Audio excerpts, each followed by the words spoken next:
Yo, thanks for tuning in to the Maniacal Pod Talk. I'm your host, Brian, Murph in the Streets. And listen, man, we got somebody very special here with us today. A lot of y'all starting to see this brother take off. He been doing this thing for a long time. Y'all gonna see me in a minute. I ain't even gonna say his name yet.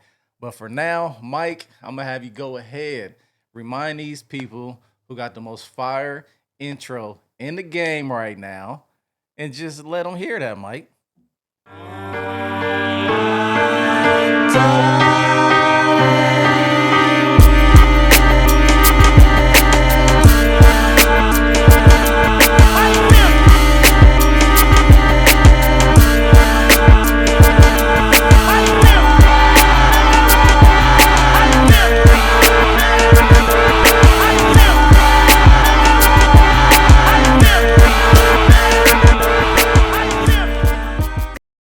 All right, y'all. So, like I said, we here today with another episode, and we been here for a long time, and I can't remember how many episodes in. I'm in like maybe 12, 13, 14, something like that.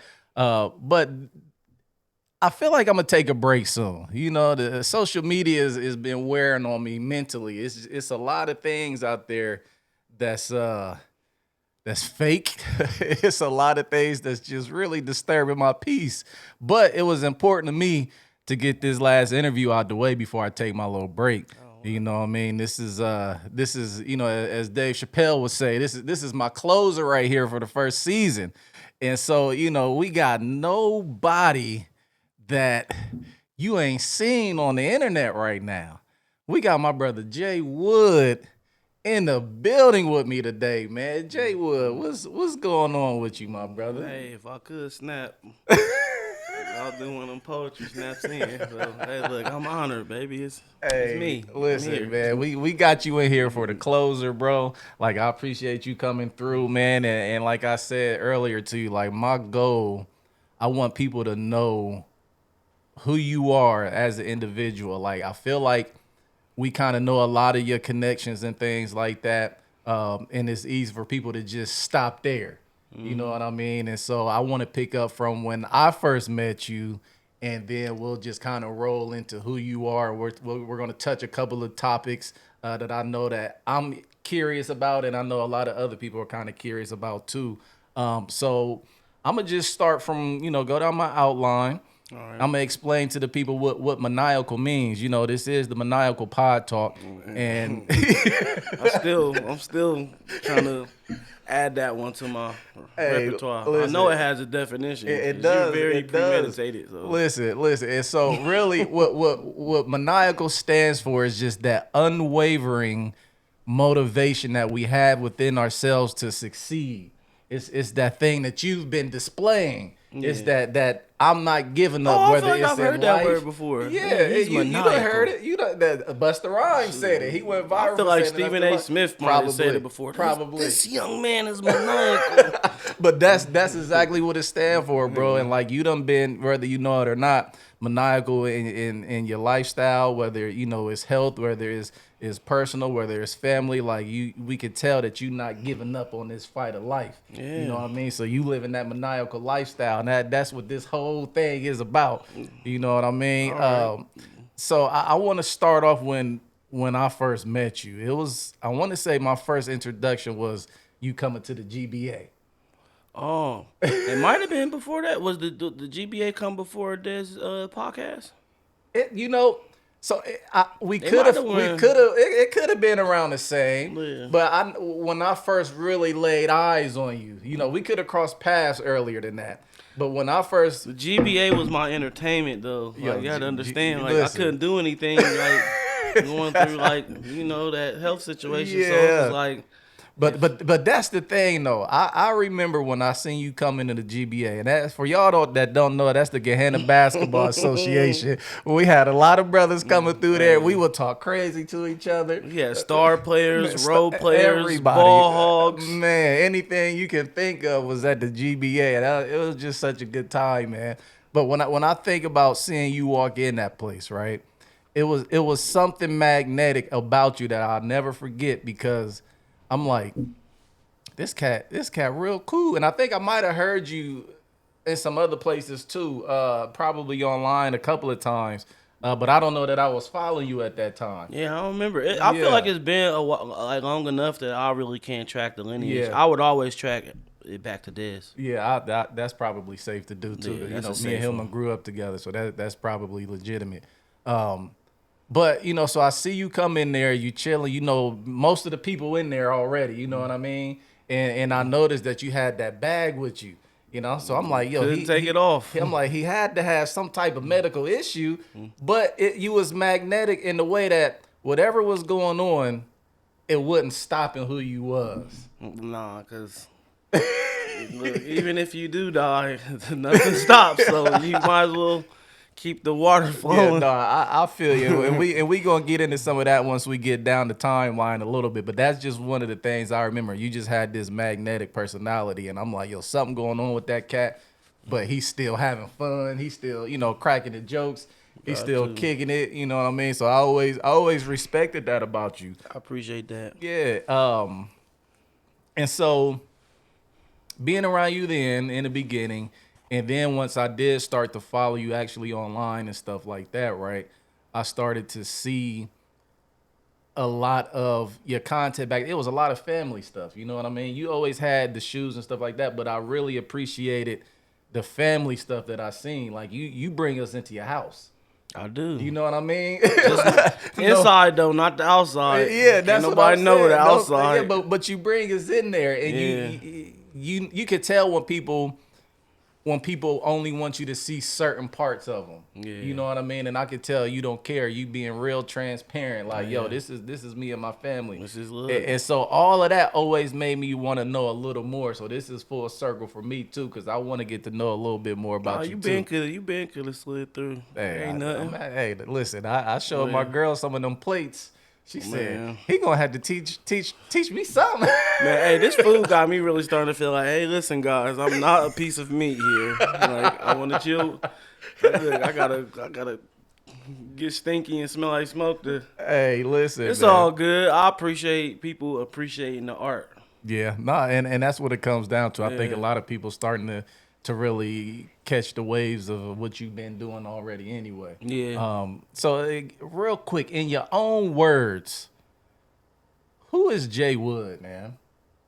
I know that could be a loaded question. Who is JaeWood? The crazy thing is, right, so that's how that name came about. Because I graduated from Westerville South, but... I was going to ask you where you was from, too, so Westerville South. Nah, but I mean, I know y'all was what? One in Park Lane, that's what it's called. What's the name of y'all in Framingham? Framingham, I'm Walnut Creek, right across the street from each other. Is that so? Yeah, so my aunt was Winding Hills. Winding Hills and Walnut Creek, the same neighborhood. So yeah, I grew up being Pooh's friend. We were childhood. Okay. Me and Pooh was childhood friends. So Dez's younger brother. Yeah. And Dez always just, I don't know how much he knew or didn't know, but yeah, that's kind of where the worlds connect. He just was right across. What's that? Ennis. Yeah, Ennis. Yeah. But I mean, I guess to answer the question, I've learned that like I just wear a bunch of hats, bro. So I don't know. You said one word? No, just who is JaeWood? Like who? As many words as you want. I'm loyal to a fault. I'm humorous, but not the type of humor for everybody. I'm very dark, but I find my way back to kind of not get too dark on people. You know, I'm everyday Jay, bro. Everyday Jay. Everyday Jay. Hey, I appreciate that. No waiver. I'm consistent. It's not a story you can say, hey, Jay was talking about this, and then you pull up on me and it's that. Nah. Yeah. That's what I said. That's real. That's real. Yeah. So is it safe to say you grew up on the north side of Columbus? Through and through. Okay. Never had a episode. My mom almost took us out to Groveport once, like middle school. We had a fit. She brought us back. She took us out to Worthington, had a fit. Look, bury me over there. You heard? That's funny. My mom, right when I was going to high school, I graduated 2003. Graduated from Beechcroft, and right around that time, we was allowed to kind of pick what schools we wanted to go to because I was supposed to go to Mifflin. My brother graduated from Mifflin. My sister went there and everything. But right before she allowed me to go to Beach Cross, she was trying to take me to New Albany. Oh, And I wasn't trying to go there back flag. then. And, you know, it's crazy because some aspects I feel like I probably should have let her. You know what I mean? I shouldn't have gave up a fight. But then, like, when you think about, you know, how you've come to a certain point in your life, it's like, you know, I'm cool with how things came Well, out. I learned when my mom doing all that moving around. I learned to balance, right? So, Mm-hmm. you know, wasn't black enough for Columbus City schools. I was too black in Worthington schools, and I was just like Goldilocks right in Westerville. It was just like a nice blend. But what I learned though is that being amongst your people too much in that high abundance, like that's not what the professional world is like. Like, I'm amongst my own, like Yeah.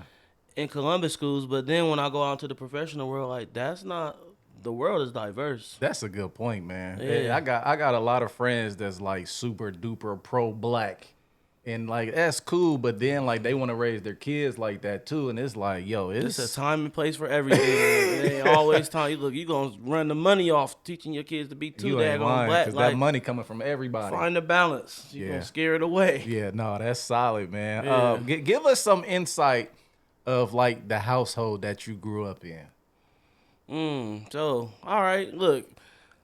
You said, all right, I don't mind. Yeah, hey, whatever. So bro. it started with like both my parents. My parents were together like they were like middle school sweethearts. You know what I'm saying? So they were around, but drugs took a toll. Then my dad started looping out, so my dad's brother started having a huge influence on me, music, culture. Okay. But I think what I learned without my dad being around as much, because my dad was a barber, so he was everywhere. Okay. So it was the time to get that booth rent, he was at the next barbershop, just leaving. So I think I learned how to pull qualities from other men that I looked up to create who I am today. Okay. I mean, I had my foundation through my uncles, but you know, as you get older, you hanging with your friends, and Yeah. I mean, they make out their parents. You looking, you just taking elements, and then you know when it's your turn, you know you don't want what you got, so you gotta, Yeah. Yeah. No, that's I can relate to that a little bit. My mom and dad, I want to say my dad originally from DC. He moved here when he was like 14, 15. You ever go back? We've been back a few times, not as much as I would probably like I to. love Chocolate City. Yeah, it's nice, man. I still got a lot of family out there in DC. But you know, so he moved here when he was a teenager. He met my mom around that same time, so they was together, you know, the majority of their life. But you know, they separated when I was like in middle school. You know what I mean? The good thing about it though, he was always still around. You know what I mean? But like, I ain't gonna air him out too much. Not good, cause I almost did my pops, but I mean, there was still lessons to be learned in all for of sure. that. So I just kind of got the blueprint of what not to do. So it Yeah. kind of kept you on the right track. But my dad dropped a lot of gems, and I don't think the gems were meant for me to quite understand at the time. For sure, I But can then, understand that. you know, once I became a man, a lot That of stuff things start was just clicking. like, damn, Dad, like maybe he wasn't that bad. You just, yeah. he was a little. It took you a while to really catch what he was dropping back. Yeah, cause then. look, my dad never had like a sit down session with me teaching me how to use profanity. But when I use profanity, I sound just like that nigga. Really? Just like him. It's like, damn, bro. Like, it's just them genetics. So I be telling my wife, like, look, you can keep telling them they can't have soda and all that stuff. Like, it's coming. It's coming, yeah. The train is coming, baby. I can feel that. So you mentioned your mom a little bit earlier. It's interesting because your mom still work with Lexus. Yeah. Okay. No, not Lexus. She with Genesis. She with Genesis now, so she moved. Yeah, Okay. But she always feel like I need to buy the car that where she work at. But I can understand that. I'm Team Honda, baby. I'm never going nowhere. I can go up. Yeah, that's funny. So and the reason I bring her up is because I had met her. I had a friend of mine that needed a car, and I like to buy cars from Jermaine Lexus. You know what I mean? Yeah. And so my friend needed a car. I took her up there, and your mom is the one who helped her out, and she bought the car. Mm-hmm. It was like a couple of months after that, I seen her in one of your stories or something. I'm like, oh, that's your mom. Like, she dumb cool. My mom is a grinder. I mean, like you could tell, like this point in her life, she running out of gas, but fierce grinder, bro. Nah, you could tell she knew what she was doing, bro. WG grinders, bro. I'm talking about. I'ma just be brief, right? So, I had an old Acura Legend in high school. Accurate, that's a classic. No, that was a good car. Definitely a damn good first car. Yeah, for real. But the kicker is that when you in the sales field, if you sell the most cars, you get what's called a demo. And the demo is you get to drive a car off the lot. Yeah, You know, I heard pick a about car, that. you like it, that's your car for the month. I drove my mom's Lexus GS 300 all through high school. That was my car. My car always stayed parked. 'Cause That's my mom crazy. was killing them white folks She on the sales she had floor. her the new joint. She every always month. sold the most, so she always had the demo. Oh, that's crazy. So, So she I didn't care what you was doing. So I was Jay at Westerville South with the Lexus. Yeah, GS 300. It was pearl too. It wasn't white. It wasn't white. It was pearl. I maybe had like the little iridescent. I was like, Like, this is all right. hey, You keep this doing is- what you doing, man. You giving the crazy thing is I ain't understand the power I had then. Oh, it's probably good. Cause I would have smothered that car out, buddy. Yeah. That's funny, Mike. I'm gonna have you throw up that first picture, man, because it transitioned to what we talking about real nice right now. Oh, you got photos. Oh yeah, I ain't got nothing crazy though. I ain't There we tripping. go. There we go. That's from 2015, bro. And what you said, I'm gonna read a little bit of it. They gonna be able to see this on YouTube too. All good. So outside of the day giveaways, the best thing that my mom has ever did for me was continuously force me to understand the meaning and depth of the word standards. It's earned me so many different labels, too good, Hollywood, you name it. But what it really did was transition me into grasping the concept of quality. And then the people, they can read that, and it talks about quality of friendships and stuff like that. When you wrote that, I see, obviously she had a huge impact. You know what I mean? Because nobody, you're not going to write that. If she showed you standard. Let's give mom a little bit of flowers right now. Like, what does this mean to you, bro? Standard is knowing that, you know, I ain't saying I'm too good for y'all because we all human at the end of the day, but I'm too good for y'all's activity. I'm too good for the food that y'all indulge in because I know there's better. I'm too good to know that just chilling all day ain't gonna get me what I want, and I like things. Like I'm things. too good for a lot of shit. You heard? Facts, No, not but fiction. that's real, man, because a lot of people need to update standards. Up it. You know what deserve I mean? better. You deserve I know you better. deserve better. You crying on Facebook every day like, Oh, oh my God, goodness. if you checking your notifications, look, cause you got higher standards. You Yeah. just you lazy. You feel sorry for yourself, so you don't want it like that. Hey, that's all right. That's all right. Yeah. So I know you mentioned some of your uncles and different people stepping in earlier. So what do you think? Who do you think was your biggest influence as a kid? Oh, easily, my Uncle Donald. That was my Uncle dad's Donald. youngest brother. Okay. Shit, that's why I got a Wu-Tang shirt on right Really? now. Yeah, because you got to think, like, these was like the hottest thing going on when he was in high school. So, How old is he? shit, now look, I don't know. He probably about 4, 5, 6 years older than me. Okay, Not so much. he in his 40s then. Oh, no, he definitely got to be at least in his, like, early 50s. Okay, we'll take that.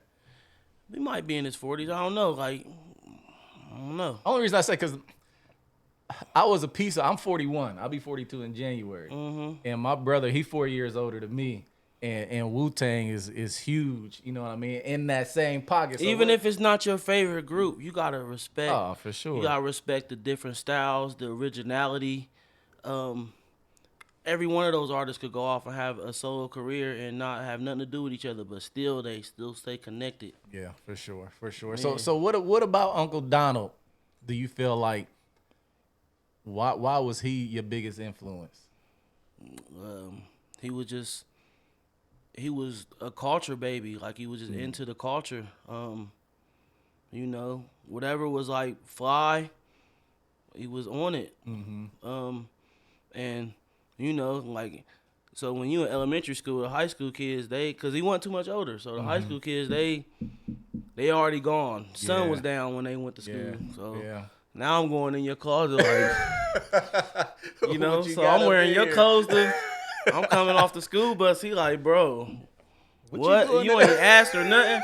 But it got to a point to where he didn't care. So he, like I said, in my dad's absence, he molded a lot of my base character, a lot of my foundation. Cause my dad, you know what I'm saying? My dad was the oldest, and he was a West Coast dude, like far as just his music taste. Okay. So when I'm with him, you know, I'm Cube, I'm NWA, I'm a lot of that. But when I'm with my Uncle Donald, it's heavy on the East Coast. Oh, okay. So you got a little taste of both. Yeah. All right. Let's see. What did you, as a kid growing up, what did you envision yourself doing at this age that you are today? Like, what did you see for yourself back then? I think we was all delusional when we played basketball. I ain't gonna hold you. If you had a sports background, like what you mean? Leave me. But I mean, I got my first taste of a little bit of money, and then it was just kind of like sports was not priority, but living under my mom's roof, he was either gonna play sports or he was gonna work. Yeah. So you know. Well, what age was you when you got your first job? 14. For where at? Meyer. I was 14 at Kroger. I still got a picture of my first check. That baby slim. That baby slim. She slim. She on those empty. Hey, I was only doing weekends when I first started, Saturday and Sunday at Kroger's. I would do my 8 hours. I was probably bringing in like $60 a week. I know. But I was wanted good that money with that. so bad, bro, that like I still played football in middle school. So after I got out of football practice, I got on my sister's mountain bike. It was gone. Rode that jammy. Oh, that is funny. Yeah. That is funny. All right, so let me see what I got next. Did you go to college? Briefly. What was your intent for going, and like what were you attempting to study? Interactive multimedia. Okay. Yeah, that kind of had me at the time. It's like that was like the introduction to like the Photoshop era. I'm like, you mean I can do this with that? Yeah. And that just kind of had me enamored. We had like a multimedia class, and the teacher was he was just interesting enough to like, even aside from multimedia, you just always want to. You remember like the teachers that used to throw the ball and like football during recess? Everybody liked them. Yeah. He was sort of like that vibe. Okay. So he was just. He was just cool. He was able to connect with y'all on a different level. He just had a lot of bright personality, very like welcoming. He wasn't corny. I mean, he was a white dude through and through, but I mean, he was smooth. Yeah, nah, that's solid. Yeah. That's solid. So when you did go to school, I feel like the video that I seen what you and your wife did recently, y'all met in college? I met her at a program. It's called ACAP. So we met in high school. I met like the beginning of my senior year. No, I think it was at the end of my junior year, yeah. It was a program, it was an accounting program, which I suck at math, but my mom was just my mom's the type of person to just write my name on shit without my consent. It's funny. I can understand that because a lot of people don't know this. People that grew up with me kind of know this. So from elementary school all the way through high school, my mom sent me to summer school, whether I needed it or not. I've experienced a few summers like that.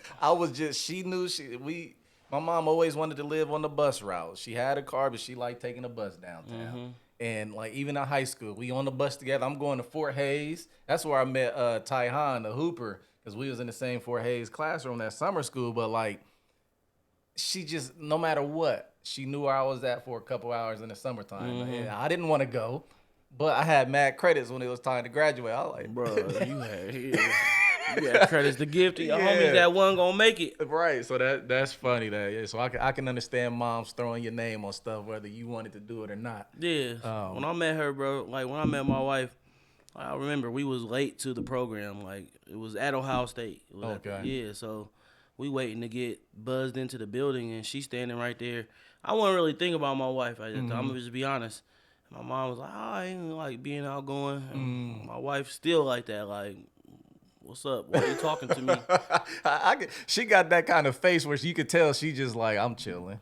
We be trying to like me and my son be trying to really mold her out of that, but I don't think ain't no going, bro. Like, She seems just super chill from what I can she see. chill, but sometimes I be needing her to like, you need to like me. I'm out here, so you Yeah, need to so you learn got how so when to. you get out here with me. Yeah, Yeah, no, I could understand you that. want to come with me? Nah, just drop me off at home.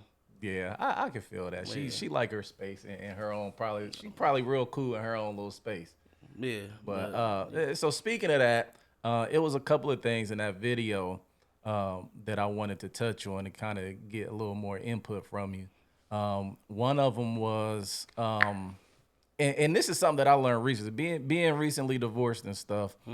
Uh, I've learned one of the key things that you said in the video that people don't really think about, and that's expecting the person to change over time. And so, like you said, I'm not the same person I was when I was in my 20s. She not. I'm not. That is a key thing. People are going to change, and nobody really told me that. You know what I mean? I didn't really discover that until afterwards. Bro, you know what I got mean? married when I was 20. Like, ain't nobody tell me either. Yeah. I learned it and just, I mean, we kind of went in with like, all right, the door is locked now, so yeah. Yeah. Yeah. Rick Ross said, you gotta lock the lions in. Yeah. Yeah. Oh, let me see. Another one part of that. One of the things you said was checking your ego at the door because you was always used to being the breadwinner. Yeah, the shifts change. Like, we ain't always fit to work third shift and bring in like Yeah. like sometimes you might get switched to second and first, and like if you feeling like this is my role and I'm the king of the castle, I mean, but the thing is, if your woman respect you, you always the king, even if you Yeah. down. Yeah. But you gotta learn how to switch shifts, because if you don't learn how to switch shifts, like y'all gonna be fighting all the time Yeah. just because you think. You remember the episode of Martin when he was down, couldn't handle it because she was making more money. Like, you can't be that. It's crazy because a lot of guys are like that though, man. Like I don't know if you want to call it, people call it toxic masculinity. I don't know if people want to put that label on it, but like sometimes your woman gonna make more money than you. She is, but the crazy thing is like what kept me hustling. Like, my wife don't trick. Even still, Yeah. she don't trick on me like that. Like, we take care of each other, but like the gifts are whenever there are gifts, they're intentional. So if there's no, is intentionality a word? So if there's no intentionality, like, probably ain't no gifts coming either. Yeah. So I'm always asking for sneakers, and she like, you had said like that one time, you you like jelly beans, so I found these jelly beans. I'm like, nigga, I wanted some damn sneakers. Yeah, that was my shoe. Yeah, so you just getting like marriage. That shit ain't for everybody anyway. Yeah, I learned that it can be very interesting. That chose me. Yeah. I promise you, it had to have chose me. Yeah.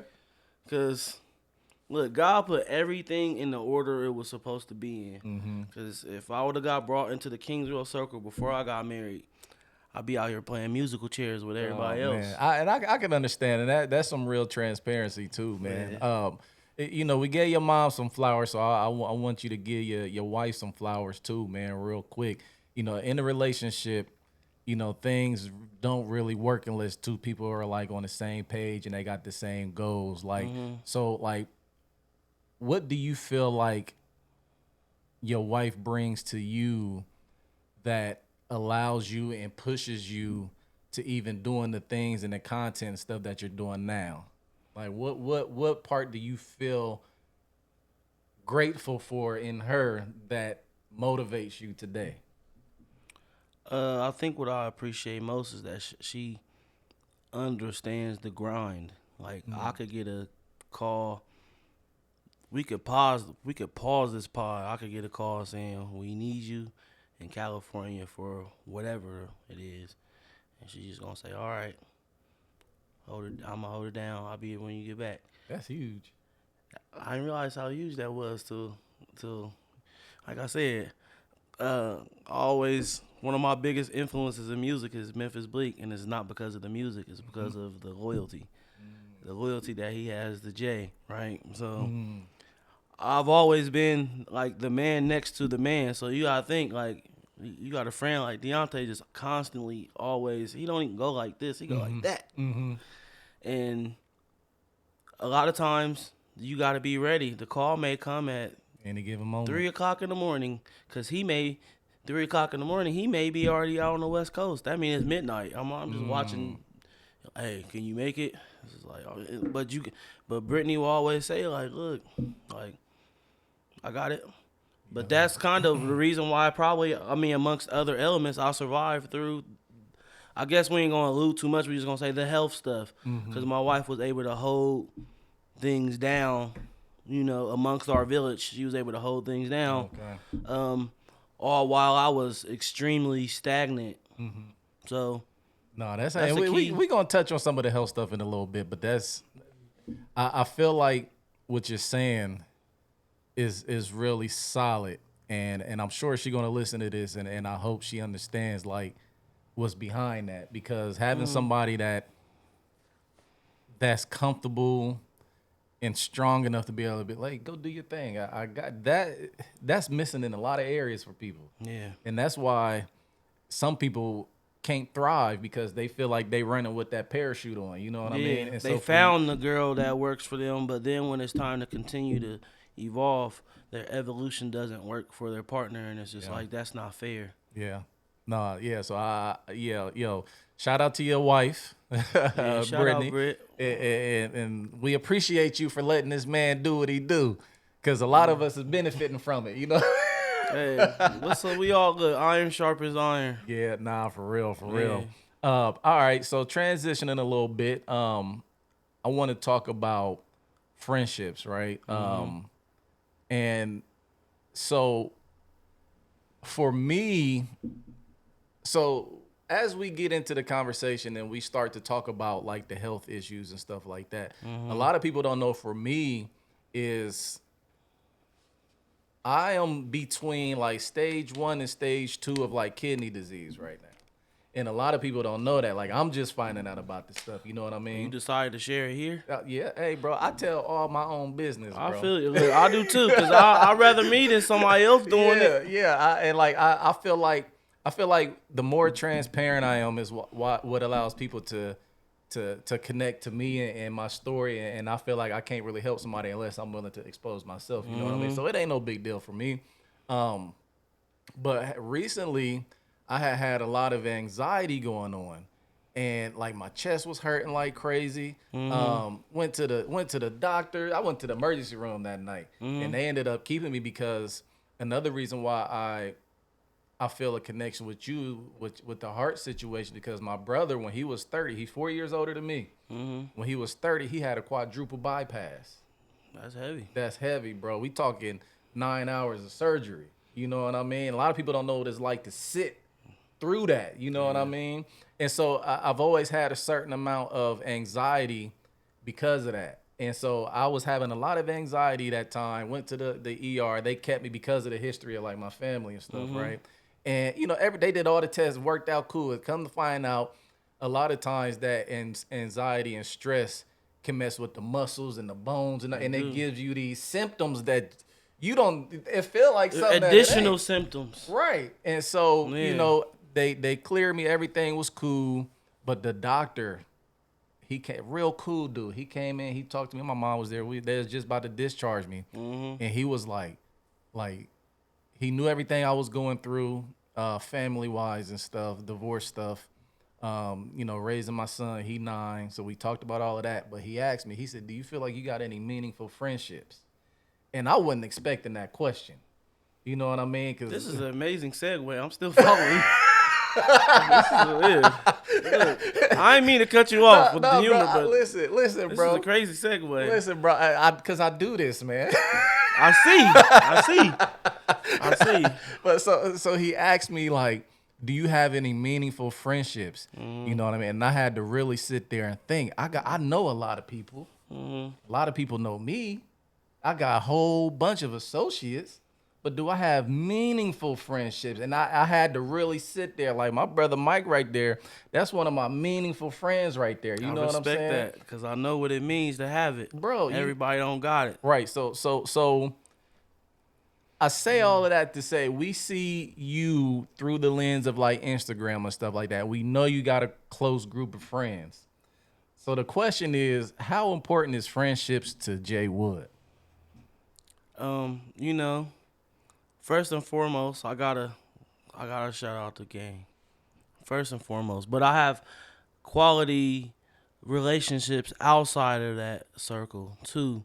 Not many, but they still meaningful. Mm-hmm. But what it means everything because everyone is not fit to go where you're going, Facts. and everyone don't understand.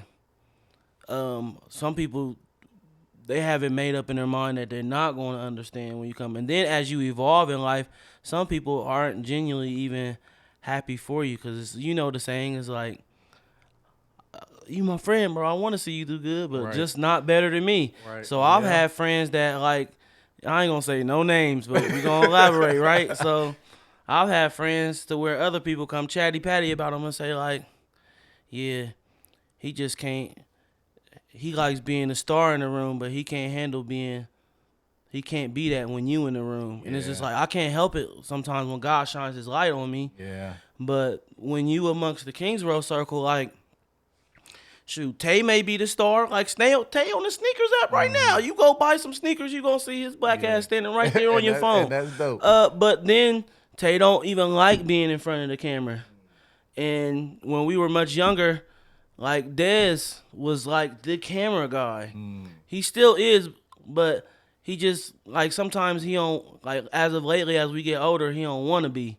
So now he be like pushing me in that light. But when we were much younger, Deontay used to yell at me like, "Bro, you're Dez all over again. Like, you need to be ready for that." And I just wasn't really buying into that idea because I'm a role player.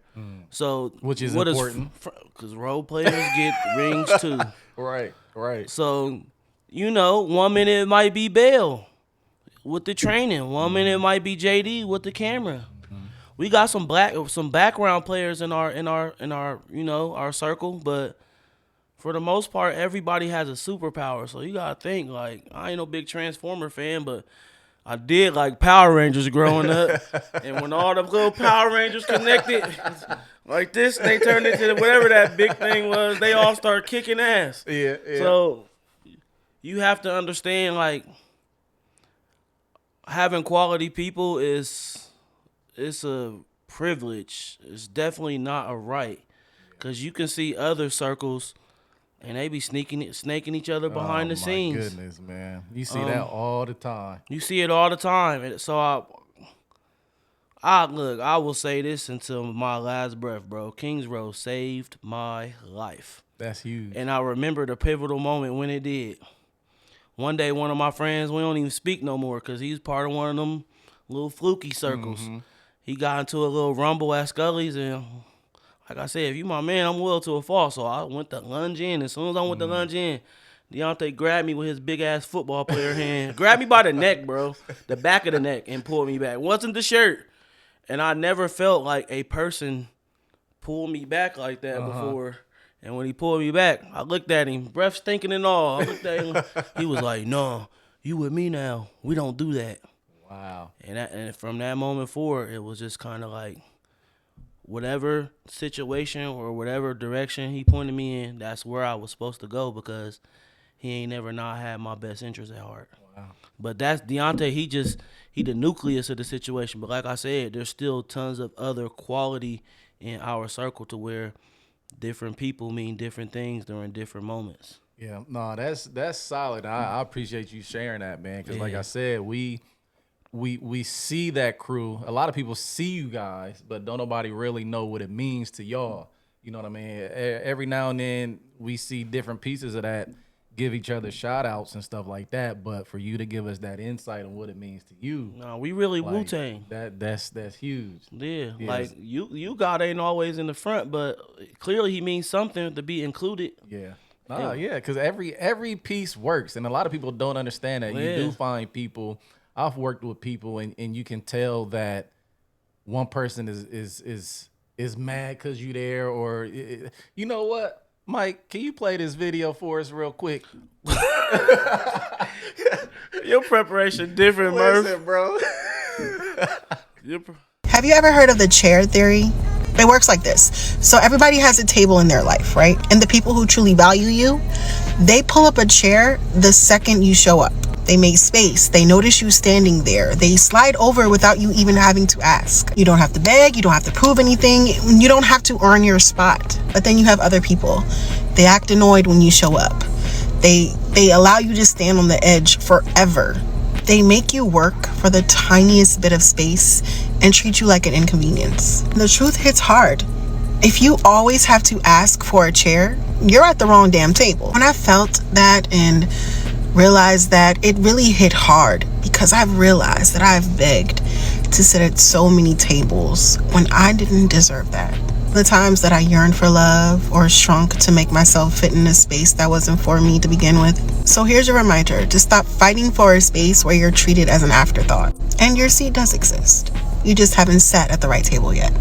Yeah, and that's powerful. I'll tell you the first part of it too.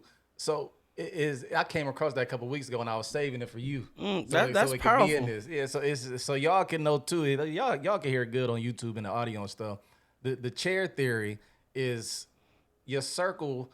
She said everybody got a table, and the people that you belong around are the ones who see you walk in and they automatically pull your chair up.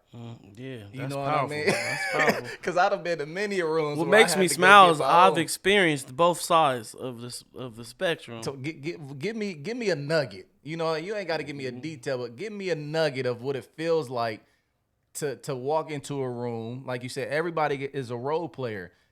Give me a piece of what it feels like to walk into a room and that person pulls the chair out for you versus where you've been or you feel like you standing up waiting and like, yo, where my chair at? Yeah. All right. So I guess I'll start on the good side of things first. Because I can start on the bad first. So the bad, like whenever it came to anything, any social platform, even AOL Messenger, like it's always been who is JaeWood. Okay. And who is JaeWood is because a lot of my, like I said, I went to Westwood South, and a lot of my friends went to Northland. They went to Beechcroft. So, like, every time I came around, you got the Westerville guy coming in these circles. They like, this is my dude Jay. Jay who? JaeWood. Who is JaeWood?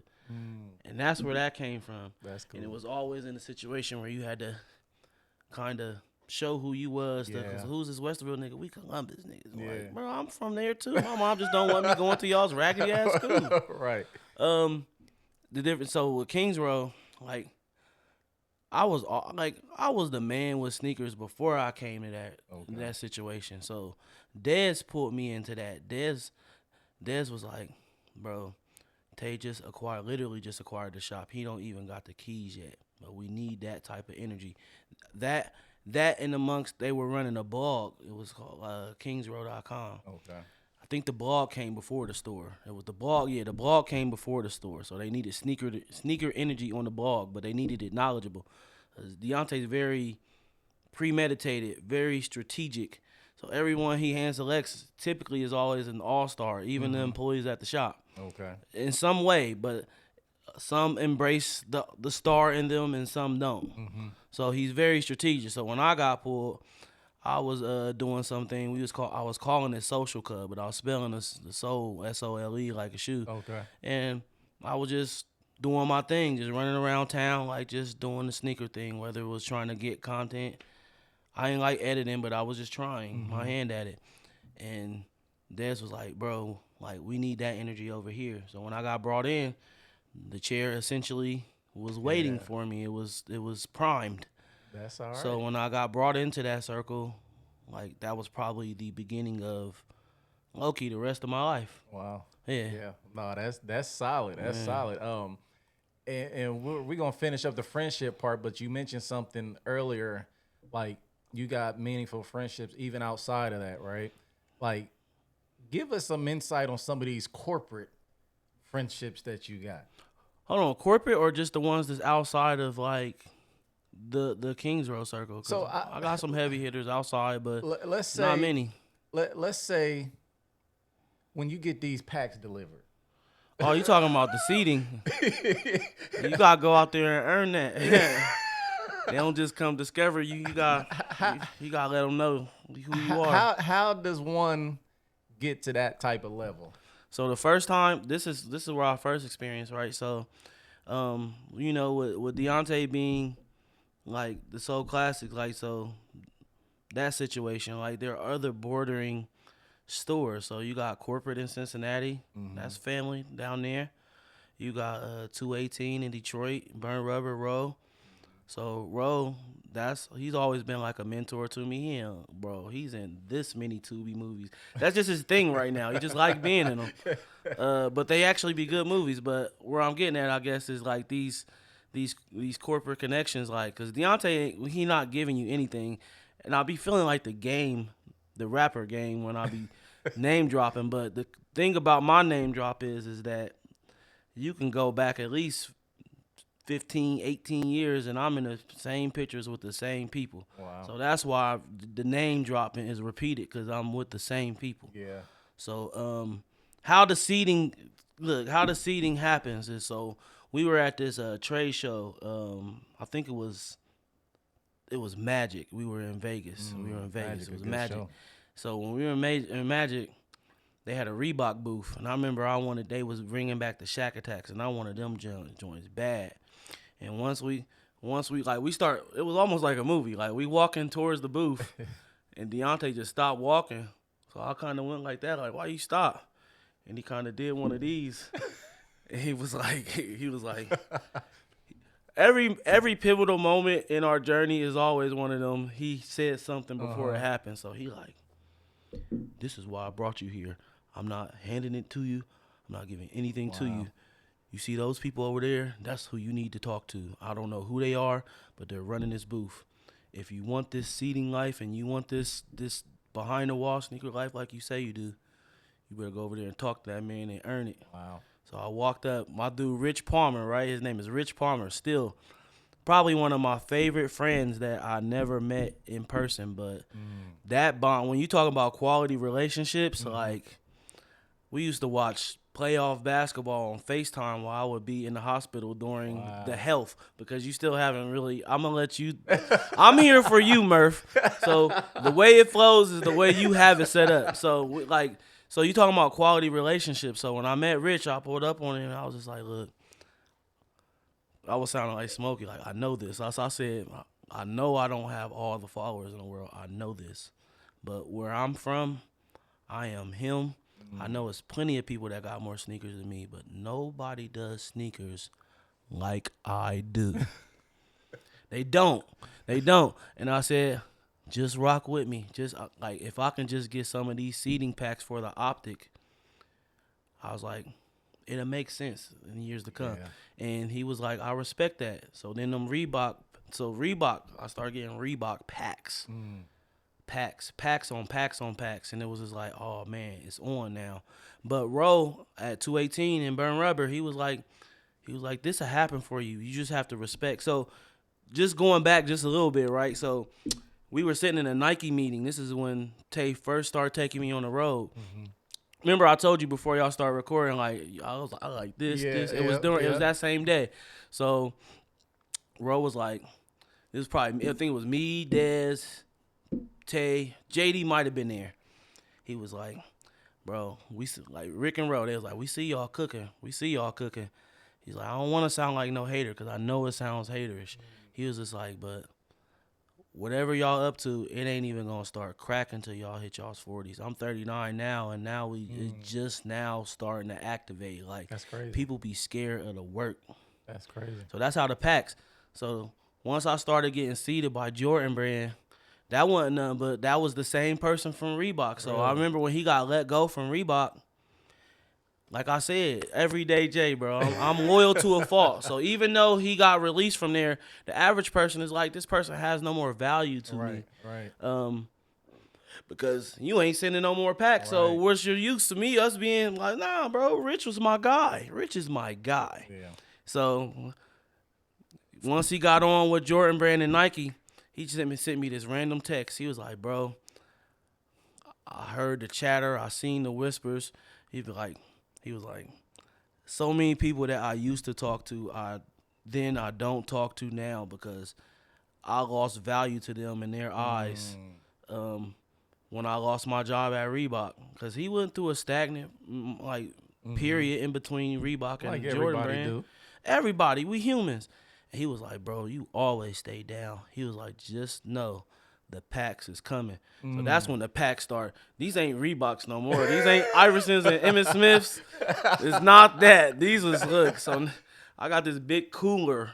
It was a cooler. It was a Yeti. Yetis, first of all, off rip, are them bad expensive boys coolers. expensive, man. I'm like, y'all using this to send the shoes in? That's So it was crazy. this big Yeti. Had clothes packed in it, shoes packed in it. And it had my name, like, I'll send you a picture. It had my name, like, on it. Like, it was mine. It was meant for me. It wasn't just like, hey, Right. it said Justin on the top of it. It didn't even say Jay. I'm like, This was curated for me. yeah. He was like, bro, you here. So let's just ramp up. Yo, But that's the value of relationships, is that, like, people always talking plug talk. And I'm like, bro, like, that's a drug reference. You're not even from that. Yeah. Like, plug talk is these relationships is what matters. And they got to be genuine, too. Genuine, because they know when them yearly Jordan 11 texts, how you been? Like, bro, that shoe come out December 23rd. It's December 2nd. You just priming me up Yeah, to for get a this question. for hey, man, you think you can hold me that shoe? Like, You know, it's funny because my next question on here is what's your favorite shoe of all time? And I was going to give 3 of mine, right? And you named one of them. You recently showed it, maybe sometime last year. Them Emmitt Smiths, one of my favorite shoes. ES22. One of my favorite shoes. So the Emmitt Smith is one of my favorite. I'm gonna go with pennies. You're not even a Cowboys fan. That's powerful. I'm not. Damn. I'm not. I might gotta slouch back a little bit. All right, so you For said real. the Emmitt The Smith Emmitt joint. Smiths. I love all the pennies. And who else do I want to go with? I'm gonna go with Iverson, man. I like all the Iverson. Hey, my mom wasn't buying Jordans when I was growing up, but she was buying Iversons. Oh man. Them joints was at JCPenney, so Yeah. But- So what's your favorite, man? You can give me a couple. You can give me one, whatever you feel. it's hard to think of what's your, because when it comes to favorite, like, favorite means the top spot, Yeah. and there's no like diet favorite. Like, it's either your favorite or then you got like Yeah. I feel honorable you. mentions. I feel you. So Black Cement 4 is my favorite shoe, bro. Okay. Like, everything else is secondary. I like tons of shoes. There's tons of other shoes I have to. You shoot Pac, so it's obvious that you love them all. You know what I mean? Yeah, I love all y'all. What Jay-Z said at the beginning of Girls, I love y'all.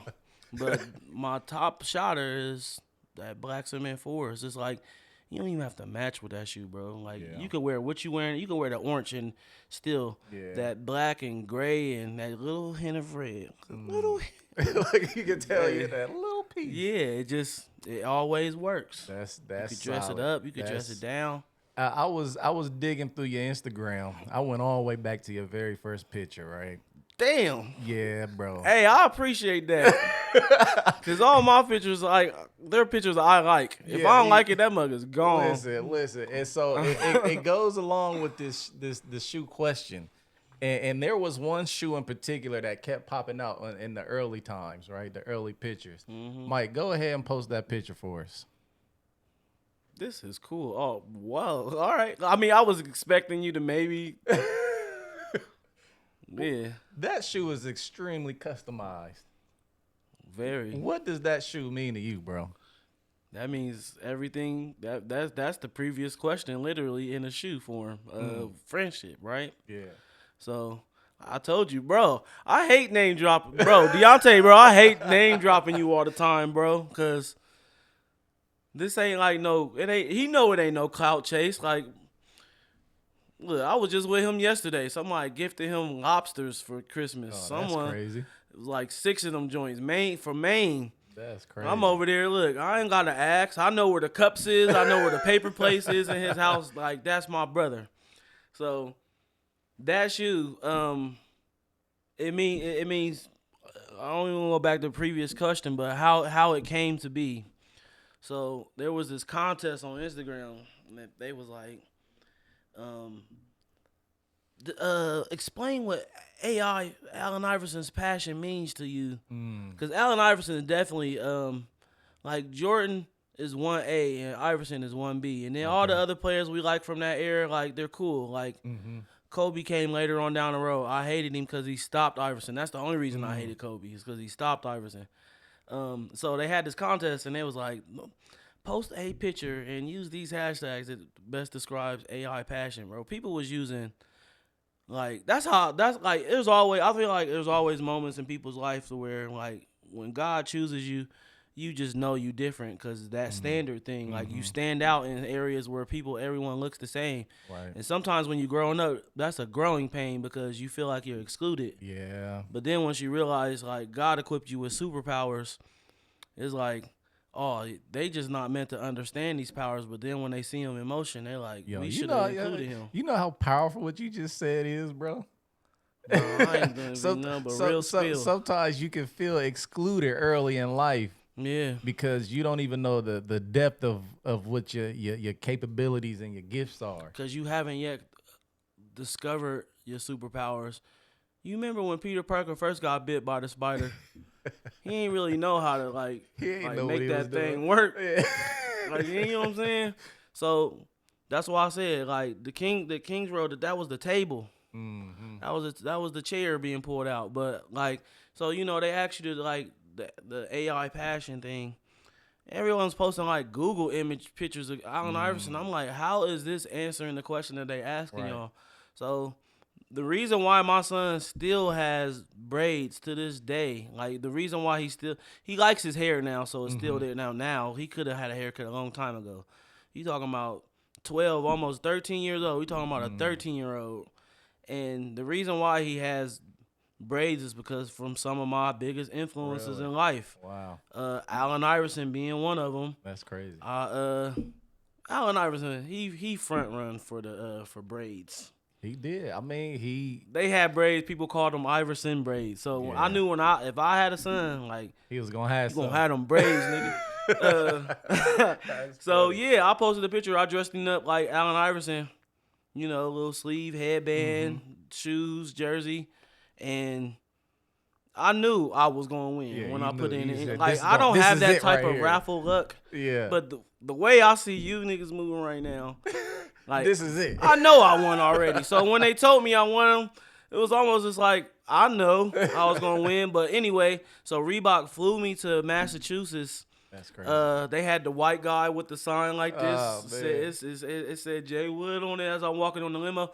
And the crazy thing is, I didn't pull my phone up fast enough to see the sign, because he was just doing his job to let me know the limo was set to the side for me. But I was supposed to be flown out the previous day and stay the night in Massachusetts, but my flight had got canceled. So they found another one that just got me there the same day. So there was 3 people that got chose to win the contest. And when they got chose to win the contest, like I said, going back to Deontay doing like, so he did one of those again, and he was like, people don't get these opportunities where we come from. He was like, you better do what you're supposed to do and make us look good. Wow. So we was already like kind of plotting on it a little bit. So even then, look, I'm about to run your show real quick. Hey, go back to that shoe. Go ahead. So that inner sleeve, like that silky liner inside of the shoe, the green, that was we had a shirt. It was all over print. It was just like that. So a lot of people thought that was bait. That's not bait. There's Kings Row logos through and through. So Deontay had called that oil camo. Okay. He created it, and that was his A Kings Row shirt. But it was my favorite shirt.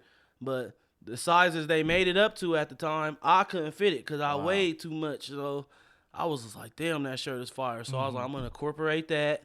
Then I flipped the logo on the back of the shoe, like I made it.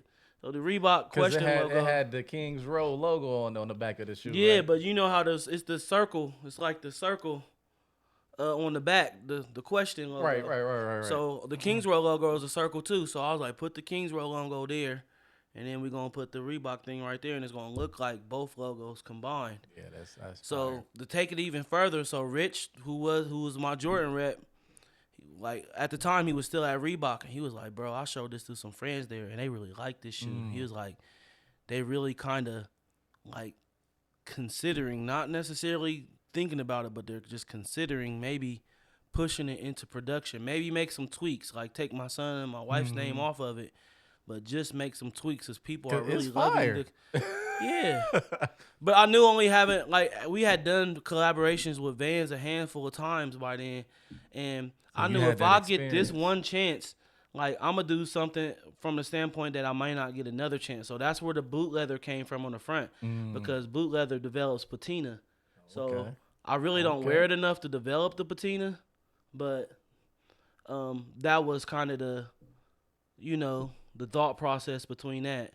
And then, clear soles be turning yellow when you wear them. So I wanted to go with that gum type of situation. You took all your shoe knowledge, everything you had in there, and put it out. Because it's all intentional. It's already written. God already wrote the story. It's just, he could write the story, but that don't mean it's going to come to fruition. You still got to do the work. Still got to put them steps in. Look, they had three people. Three people got chose. They used up all, it was only 2 designers. So that one set with one set with the other. I just stood around just looking at all the different shoes and palettes and materials they had for you to apply to whatever you wanted to do. And they used up literally all the time. I had maybe 25, 30 minutes left over from like a 3-hour window. They really sat. And I'm going to be honest, look, I ain't even here to spare them. Like, them shits was trash. Both of them shoes was trash. One dude was from Philly. He did one. It was pretty much, he made it all green, and it was jersey material because he was an Eagles fan. Like, bro, that's a wasted opportunity. Yeah, and then the other dude, he's a Notre Dame fan, and he was touched and moved by the Trayvon Martin situation, so it was like a tribute to him. I'm just thinking, bro, I'm bigger than both of these situations. I know what I'm doing, and I went in very intentional, and it ended up being something that people gravitated to and appreciated, but it was, family was just always at the forefront. So whenever I get pulled into big spaces to do things, as long as it's not a conflict with brands, I always wear that shoe because it's always just a head nod to my wife. My daughter wasn't born yet, but the wreaths up the side. It's a head nod to my tribe. It's just, that's me through and through. Yeah. Loyal to a fault. Yeah, that's solid, man. I remember, like I said, I was scrolling. I'm like, this shoe's sticking out of a lot of the stuff that was on there earlier. So yeah, it looked like a collab shoe. It do. It's legit. Like, I understand why they was thinking about putting it out. That's that little, where the Reebok thing is, where that little, where the Reebok logo is on the shoe right there. Yeah. That's Carhartt. Wow. Don't nobody know that. No, I didn't. The inside is satin. The toe is boot leather. You got rich suede on the side, but it got a pattern on the suede. Like, this was strategic. No, I can tell. Yeah, because, I mean, if you only going to get one moment, in a sense, I was a Make-A-Wish Foundation kid. I think you showed up and did what you were supposed to do like your boy told you to. So, no, that's pretty solid, man. Let me see. What I got coming up next? Because we've been going about, what, like an hour, Mike? Hour 15? Oh, just one? All right, that's Look, cool. push it to the limit if that's what you want to do. I'm here to help. Listen, so let me see. I got next. We gonna do our health dive, right? So first, let me ask you this about cooking. A lot of y'all just now, seeing JaeWood putting the skillet on the flame, but he been doing it for a long time already before some of y'all showed up. Yeah. What got you into cooking the way that you cook? I was always interested. Like, so everything comes from a dark situation, low key a little bit. So my mom, like I said, she was a grinder, so she was always at work. My dad was a barber, so he was always gone at the bulk of the day. Both our parents, so we be watching Emerald. Remember Emerald? I remember. Yeah, he be boom. And we used to be at home like, man, all my mom left in the refrigerator was like some hot dogs, maybe some Lunchables. It was always something different, but it was always just Hot Pockets. It was like, bro, we tired of eating this shit. That shit look good on TV. So that's that was my initial spark. But then with the health situation, like that was an 8.5 year stretch of just like, You want to just say what the issue was? Yeah, just go. Yeah, put it I out needed there. a heart transplant. Damn it. Yeah. So I needed a heart transplant. So when you doing that 8.5-year stretch, because you gotta think like, that happened to me so young that like getting to a point to where you living in a hospital, like my hospital room low-key turned into a dorm. That's crazy. I had posters, I had a Super Nintendo, I had the PlayStation 5 hooked up to the main. Wow. No, damn, this was before the PlayStation, but I did have a PlayStation 5 at one point, but I had a PlayStation 4 in there. You know, Dez like to shoot dice, Tay on his computer. Y'all just you know, in there. Rail just chilling. You got an assortment of friends just in the room, and the nurses would come in the room and be like, which one of y'all is the patient? Because I wasn't subscribing to the gown. Wow. I ain't about to have my ass out now, especially with my homies in the room. So, like, far as how my relationship with food began was, you got nurses. Like, these is young, beautiful nurses. Like, the nursing field is filled with beautiful women, because that seems to be the only thing that women want to do when it comes to furthering their education is going into nursing. Yeah. One of my best friends is a doctor. Like, so, like, the nurses coming in, they're being vulnerable. They're telling you things that they maybe shouldn't tell you about, even other things that are going on in other people's room. And they would be like, man, people in here ordering Uber Eats and DoorDash, and I was on a healthy, restrictive diet, even being in the hospital. So even still, like, getting the trash hospital food, like, my scrambled eggs came in the morning with Swiss cheese in them. Who's ever had Swiss cheese in their eggs? Yeah, like, that's crazy. disgusting. You might as well not even get no cheese. It don't really taste like shit. That's texture. So, one of my uncle's friends, I call all my uncle's friends still my uncles, because even going back to those Wu-Tang days, like, they had friends, and so my family derives from Brittany Hills, but Mine's too. a collection of the pillars in our family, they all just said, all right, we about to just live together. So they all put their money together. My grandfather, my great-grandfather at that, my grandma, aunts, uncles, it was a handful of adults. They all bought this mansion on Sunbury Road. I know showing that sometime. Everybody done seen it. Yeah, okay, but I know you've seen it with your own eyes just driving past it. You know where UDF at on Morse in Sunbury. If you go towards Hoover Dam, it's the first big house you see on the left. Sit back off of the road. Yeah, that. So imagine growing up in that without no neighborhood friends. Yeah, no, that's yeah, so anyway, you just had all this going on, and they used to say, like, people getting DoorDash and you killing yourself, like.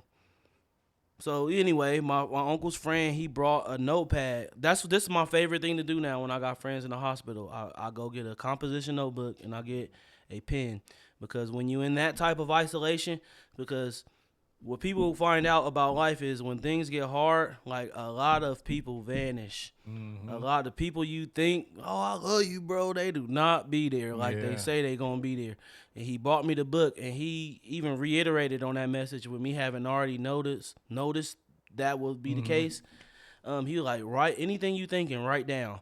So I would watch a lot of food videos, just watch like, who wants to watch the stuff, the sound coming through the remote in the hospital all day? Yeah. So I'm writing everything down. Oh, man, that looks so good. I'm tired of this hospital food. I want to write that down. So I had watched so much cooking content that I could already kind of cook before that stuff happened to me. But then when I came home, you got to think, you like downloading all this information to you. When I came home, it's like I mentally knew how to cook before I even knew. Like, yeah, because you had consumed so much. Yeah, like that. It's really power in just consuming content. So you gotta think, if you taking in terrible content all the time, that's usually your brain probably cloudy. Yeah, that's a fact. That's how I learned to cook. Just YouTube University. Yeah, what's crazy about that is, so I'm going forward, I'm gonna have a better appreciation for that cooking content, knowing where a lot of that motivation came from. Yeah. Because that's deep. Well, it goes deeper, pause. Because, you know, when you bring children into the world, you know, especially in the black community, we like, you better eat all that food. Yeah. I paid for that food. You better eat it all. Like, bro, when you're once you're not hungry, stop eating. Like even when I'm sitting with my wife's people, her older cousin, I'm full. I'm like, bro, you shouldn't be that damn full. He like, well, I ain't that full. I'm up to here. I've been up to here before. I'm like, bro, you killing yourself. Like, bro, people have real bad relationships with food. No, that's a fact. And I you don't be mean to killing laugh at yourself. that, but that was But funny. everyone laughs at the 600-pound life show. Them people Yeah. killing themselves. But bro, Yeah. you doing the same thing. You just Yeah. you not on the pro level like them. That's crazy. Yeah, that's man. how I learned how to. That's how I really. My mom was always the person when they had gatherings, they would like ask Wendy to cook. But Okay. I realized when I started realizing I was getting better than my mom, I knew I was onto something. Because at first she ain't want to give it up. She ain't want to. They She don't ain't never want want to give up their little piece. Murph, she did not want to lay down, bro. And one time Deontay was like, I see y'all going back and forth bickering. He was like, if I rent a space out, would y'all like it had 2 separate kitchens. She was like, would you go up against your mom? And when my mom seen the conviction in my eyes, like, nigga, I'm not scared of you. She backed off. She was like, oh no. And then Dez was, I'm not Dez, but Tay was like, dang, you might really be the real deal like you say you are. And it's just like, I don't really got nothing to prove, but like, I'm just, when I'm infatuated with something, I'm learning the techniques, like tuck them knuckles so when you don't cut yourself, it's really there. Hey, Plus, that's I solid. like good food. So half the time you go to these expensive restaurants, bro, like, of course you're paying for the food, but they're getting wholesale prices. What you really paying for is the technique. That's true. But if you learn the technique, Chinese, can do it at Asian the people crib. are running a muck on black people. They be using just combinations of the same, like, they're like American pantry items and Asian pantry items vary. They're different. So, like, what are Asian pantry items? Oyster sauce, dark soy sauce, not just that Kikkoman, not just soy sauce. There's levels to their soy sauces. They got different. All of them are just different mixtures of just them brown sauces and things that we love so much. Bro, Asian people probably come back. Once you That's learn how to crazy. make that stuff, bro, like, you ain't really going to buy it like that. Yeah, I can understand that because most people know a home cooked meal is better than what you're gonna get out there anyway. Bro, because you incorporating more love. But I guess where I was getting at is that raising 2 little people, I need y'all's relationship with food to be different than my relationship with food. Food didn't almost kill me. Like, the heart failure was it was genetic. But if I were to combine a bad relationship with food with heart failure, I was out of here. Oh yeah, for sure. So it's just like I'm teaching my kids to appreciate good food. Like, my kids are fast food snobs, but I think we as people just in general, we all got, like, I'm going to ask you a question, Murph, because again, like, this is our show today. What's a food that no matter how high and wherever God takes you, like, you always going to reach back for that? Man, something that I'm gonna always reach back for. It could be something real slummy. You know what's crazy? Is I'm gonna always want that good old, you know, the beans with the meat in it. Damn. that's definitely slummy. You know because like so most people don't know, like I don't eat like traditional meat. Like I've been a vegetarian forever. You I ain't know what know I mean? that. Yeah, for sure. It's been I like think you might have 16 said that maybe one time, and it just I Yeah, didn't remember. it's been like 16, 17 years or Jesus. something. But like I done dibbled in some chicken because I done. It's a lot of things I didn't have over the course of them years, you know. So I done went back and tasted some of that stuff, and I'm like, yo, I miss some of this stuff. yeah, you know? like that. But so when I make my own beans, I still do. I use the substitutes and stuff like that. But no matter where I get to, bro, I'ma always want them beans, man. What, like the pork and beans? I mean, Just beans. Beans with the meat in it. Even even Big Mama making, like, you know, like these butter beans, these very beans. Yeah, I'ma all right. always chop I some get you. sausage or whatever, you know. Yeah. I'ma always want that, bro. Dang, look. I'm gonna be vulnerable too. You was vulnerable. I asked you a vulnerable question, right? So, I'm gonna eat some imitation crab meat. Look, that was. First of all, like, my kids, they be like, crispy skin salmon. I'm like, bro, I didn't even know what salmon was when I was at 8. I remember salmon patties with the canned salmon. My grandma that used to is concoct the hilarious. croquets, but so imitation crab meat is one. That's gonna be A up there. chili cheese burrito from Taco Bell, but you gotta add extra cheese to that, baby. Like I'm never McDonald's chicken nugget. I know I can't eat these things all the time, but when I slip out the house at like 1:30 in the morning and my wife here rattling, she know I'm going to go get that poison because that shit is poison. But some of Yeah. that, like you always gonna reach back for. I'm thinking, I can't think of too many things like them. Is probably the heavy hitters. Yeah. I'm gonna get some imitation crab meat. I'm gonna buy some cocktail sauce from Kroger. And I'm gonna be eating that shit like it's real crab. Hey, that's hilarious, man. Yeah. So Look. so that's interesting, and I like so your relationship with food and chefing it up, it's almost like split in half. Like it was in you before, then you went through the needing a heart transplant, and that kind of puffed it up a little more. You know what I I mean? never thought about it like that, but yeah, you're Yeah, right. it's like split in half. So a question about again, when I first met you, you had the bag on you. You know what I mean? And this is, and like I said, you was magnetic back then, right? You was still bright. You still was glowing. And I asked my brother the same question because like I shared, he had a quadruple bypass. And it's crazy because even like a year ago, he was like 10 years out of that surgery, right? A year ago, he was on a treadmill and his heart stopped at the gym, right? They had to rush him to the hospital. Sheesh. And now he got a defibrillator in there now. You know what I mean? So I he had one of had those. It's crazy, right? So You ever get shocked by it? I don't know if he ever been shot. He probably, I would I assume got he sizzled has. once. I That's- got sizzled. I believe it, man. But you probably appreciated that sizzle. What Cameron say? Fuck a sizzle steak. My steak stay sizzled. I got sizzled. And so this is my question, right? So dealing with those things, right, and going through the midst of it, bro, how do you keep a smile on your face? How do you keep hope within yourself, bro? Well, you really asking great questions. I listen to pods and they be saying like great question, but rarely do I have someone ask me consecutive great questions. How do you I keep a appreciate smile on that. your face? First and foremost, because God has his hand on me. I know that. Amen. He showed me too much for me to not be delusional enough to know that that's first and foremost. God has always had his hand on me. How? A little bit is like I said, name drop. Deontay pulled me into. You have to understand what it's like when your best friend, his father is a multi Super Bowl champion from the coaching and playing side. Like people like this aren't regular. They don't got do that maniacal regular, lifestyle. maniacal, majestic.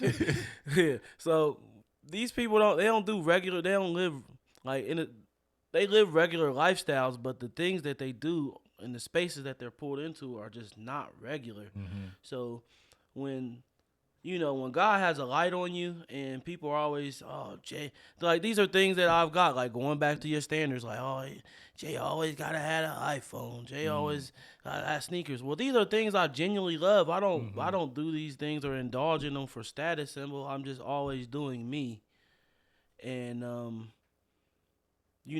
how do you keep your head up through that type of adversity? You value, like if your village actually means something to you, you value what they have to say. Like I know my great grandfather, cause I ain't know my grandfather, but my great grandfather, like that nigga ain't no idiot. Like he really like you remember like the trash company Rumpke? Yeah. That was his company. Wow. He sold it. That was crazy. a way that they acquired the big house. So Wow. I can connect these dots for you. Ain't Wow. no cap in my rap. That's crazy. So you gotta lean on your. Where I'm getting back with my grandfather is that I used to just tell me like, bro, you need to. He said before he died, he said whenever you get that heart, if you get it, you gonna want to keep it clean. You gonna want to have a clean. I ain't know what that meant at the time because I'm thinking he talking about the physical heart, Right. but just in a sense, you want to keep your heart clean, and that's do right by people. You talking about from the top to the bottom? Yeah, he was like, you gonna want to keep it clean. Oh, bro, I can show you the video because whenever I spent, because he was like in his like he was kissing the 90s, so I knew like as humans like bro, he ain't about to be here till 150. So whenever I would be with him, I would that and I would just set my little phone. I would just prop my phone up and just leave it on record. Even if that meant I had a 2 hour long video in my phone, I knew I could always go back to it and just spend some time with him because I knew I was on borrowed. So what kept my head up through that type of adversity is, like I said, I had quality players in my circle that were sometimes like, I know Deontay don't want me to tell this, but certain stories are powerful, so you can't leave out elements. That nigga was paying my mortgage. I didn't even know it. Wow. Tape paper wasn't where it is. Like, I ain't pocket watching, but his paper where it is now ain't where it was then. He was holding it down. But I'm going to just be transparent. Like, my mother-in-law, she coached us through what ownership meant. So when we first got married, like, she like, nah, like, I hate to impose on y'all's marriage, but y'all gonna own whatever y'all move into. So when I moved out of my mom's house, I've always owned wherever I lived. And so she taught me about ownership. So my mortgage wasn't nothing but maybe $300-$400. It was a foreclosed property, but I mean, my brother still kept my lights on and held my wife down while I was dying. Yeah. So like getting poured into his type of ecosystem, that's where I'm going back to, like, when your dad is a Super Bowl champion, getting poured into that type of ecosystem and support system. This is different than I was raised on survival. He was raised on love. There was enough financial. I mean, we ain't going into people's pockets, but there's a difference to an extent, because my brother also has facets of his life where he like, bro, don't think it was sweet just because my dad was out here in the league. Right. So, you know, when you get poured into this type of ecosystem, you know you're being watched. So whenever I would, like, post things online and they would go back to Deontay and be like, bro, your man, bro, that nigga, wow. And he would tell me do's and don'ts and things like, you can't go that far, bro. I know you go for, but you know you being watched. So once you being watched, it's like, all right, well, if the light is on me and I die tomorrow, I'm going to at least have a smile on my face when I do it. So let's give them a show. Whether I make it on the other side or I don't, let's give them a show. And that's like, you got different elements. Like that Kingsborough umbrella, you got Yavis. Yavis started as the street pastor. Now he's the lead pastor at New Birth Ministries. That's crazy too. And some of the greatest advice he gave me, one time he came in my room, he came to visit me. He would bring me lunch from time to time. He was like, Jay, you got all these people. Every time I come visit you, there's always somebody else in the room. I can't find one time just like we can just chop it alone. He was like, bro, you got all these people praying for you, but I ain't going to hold you. He was like, if you ain't standing and riding on your own faith, like, these prayers might be just falling on deaf ears. Like, he's like, you got to hold on to yourself. So, you know, it's like your brother telling you something like that, and you know how you got to hear it somewhere else for it to hit home. So the best part of being in the hospital and, like, living in the hospital was when the floor dies down and the lights dim, and on the evening portion of the day, like, it's relaxing. But then, like, I'm a night owl. I just told you before you start recording, I was up to 5 a.m.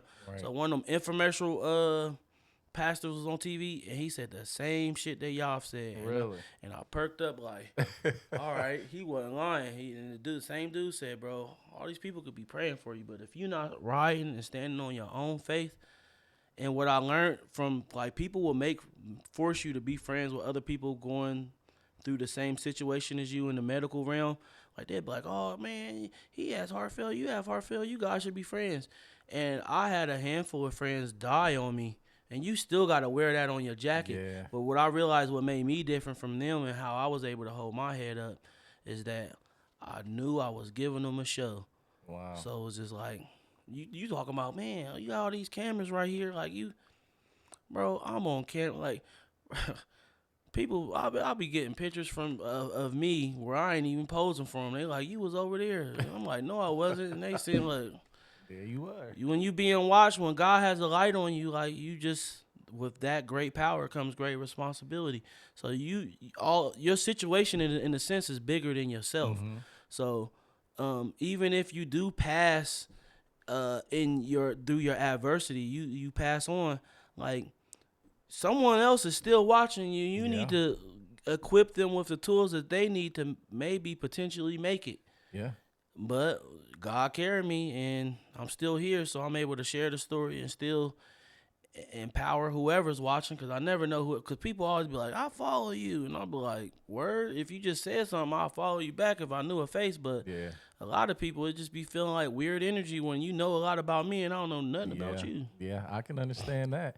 Nah, but that's some solid insight, man, because when a person is dealing with something, and I appreciate, like you said, what Yavis told you, because it truly is a individual thing. You know what I mean? You can have people praying for you all day long, but it's still up to you. You have to stand on your own faith. Like someone else's faith is not going to be the strength you need to get over. Right. You 'Cause still got to be it's you delusional and the enough big to man. stand on your own. Yeah, nah, for real. Cause he's still standing on his own. So, like, he ain't got enough faith to carry him and you. Ain't nobody coming to save you. Listen, no, that's solid, man. Listen, man, we gonna go ahead and wrap some of this up, man, because I feel like with this interview, I feel like the people gonna get a different insight. I feel like it's a I'm here to help. necessary insight. Yeah, and I appreciate you coming through, man. You live in the maniacal lifestyle, man, and I appreciate that, and that's what I try to push. I learned a word that I didn't know. Hey, And you say I'm living that. You living it, bro. You got that unwavering, that unyielding, that drive, that motivation, and it's great to have people in your circle that's pushing you and continuing that on. You know what I mean? And Busta Rhymes, when he used the word, he said it best, like you're only delusional until it works. So we can't stop. You know what I mean? And so damn, we gonna do the outro here in a second. But I want you to give the people something from your heart. We talking about heart transplants, and a lot of us need that. You know what I mean? This brother went through a real, actual event. Just give the people signing off from you, from JaeWood. Give them something from your heart. Just your last words on the closer that we got right here, man.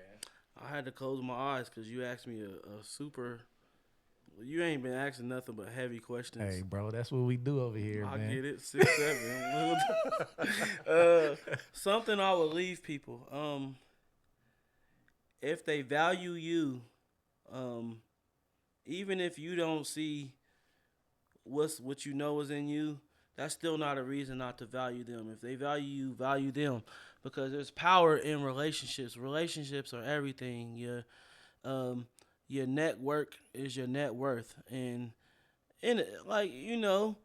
these valuing people in relationships is everything, because you can require an immense amount of education, but when you value the people are always gonna make sure you straight. So that's like I said, outside of the circle that saved my life, I still got heavy hitters outside of that realm, because I've always valued people. It's never about the monetary gain that I can get from knowing you.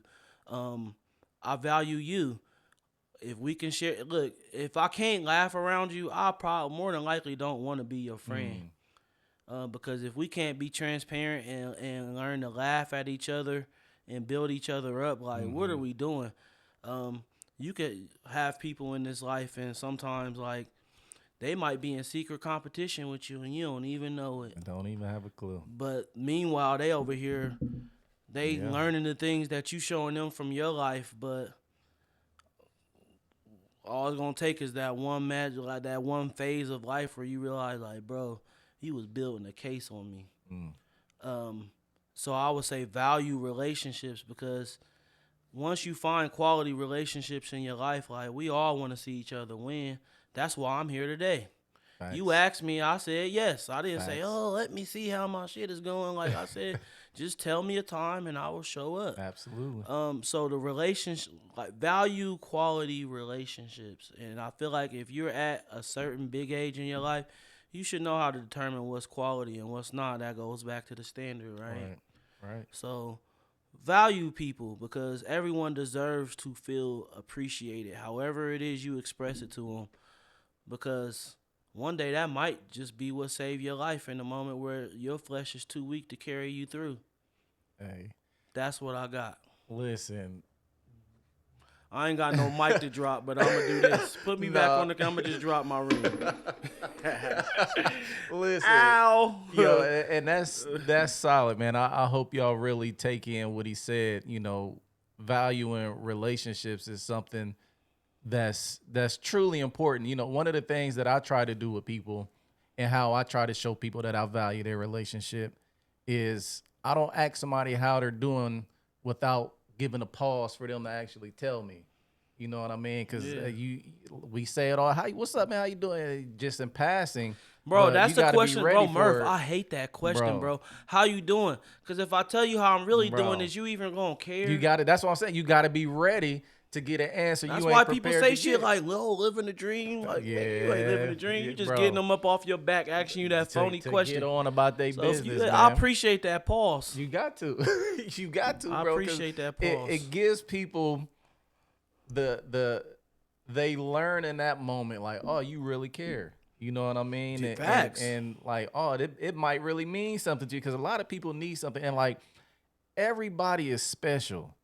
I wholeheartedly believe that. And that don't mean that I want to be cool with everybody. You know what I mean? It don't mean I want a relationship with everybody. But I wholeheartedly believe that everybody has something.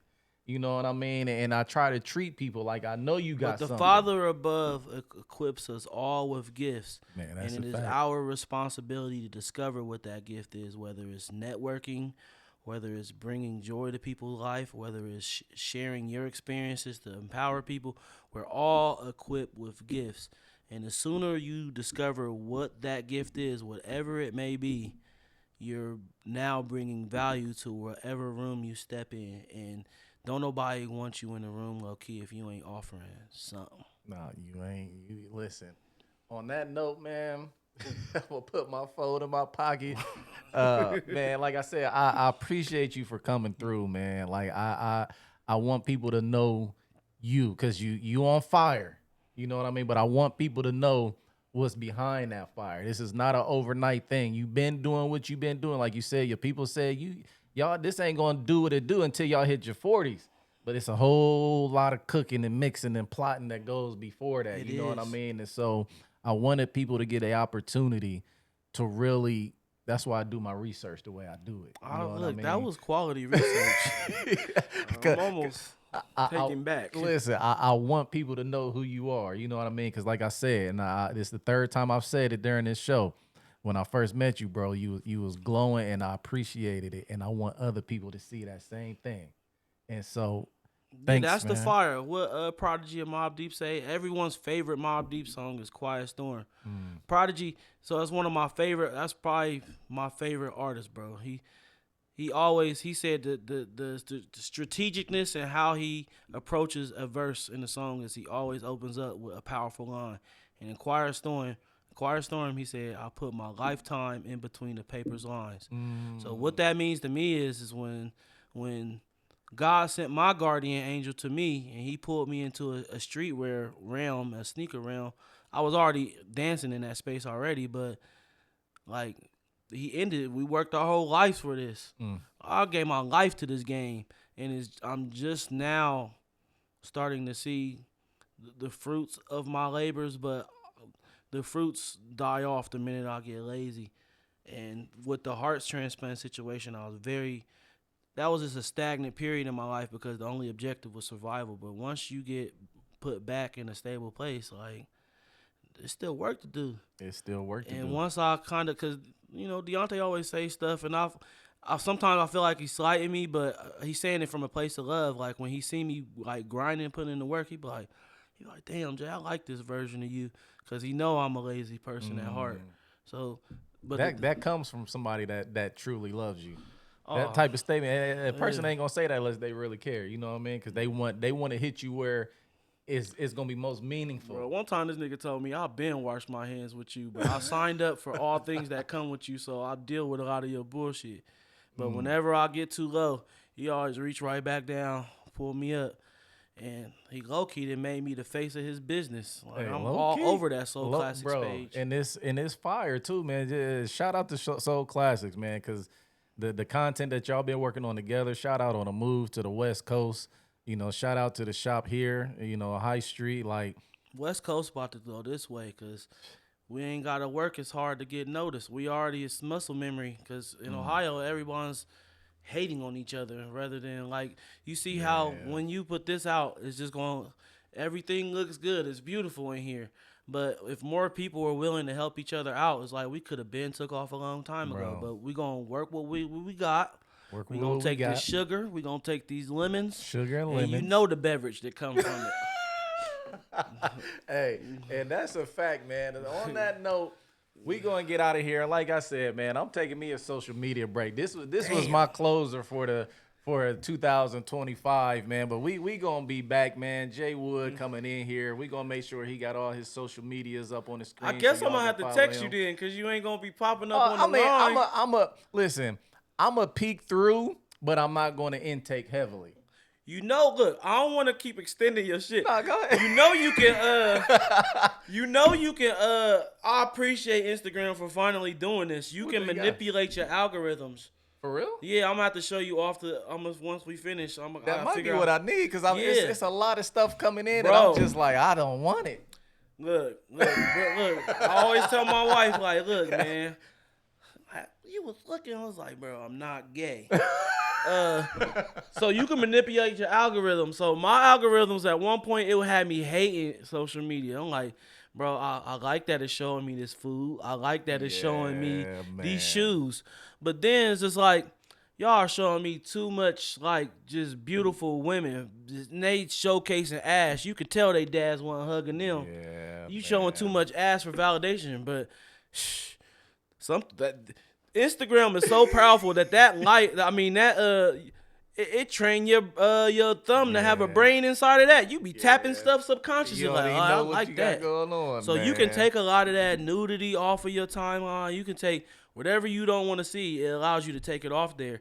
And I'm loving that app even more now because it's showing me and teaching me things in the culinary field, like just little tricks and trades. That's great. I need some of that AI stuff taken off. I'm so tired of seeing fake stuff, bro. And that's was really getting to me, because we already filtering everything that come in anyway. But now you mean I got to question every little video that come through? I would say like my big brother Desi. Dez always say, talk about it, but we done. I gave y'all what I have to bring. Listen, man, appreciate you for coming through, man. This is Murph, the Maniacal Pod Talk. We gonna go ahead and sign off. Until next time, be maniacal. My brother Mike, please. I appreciate your efforts, man. It looked beautiful the whole time. Drop that outro, Mike, man. Shout out to the audio.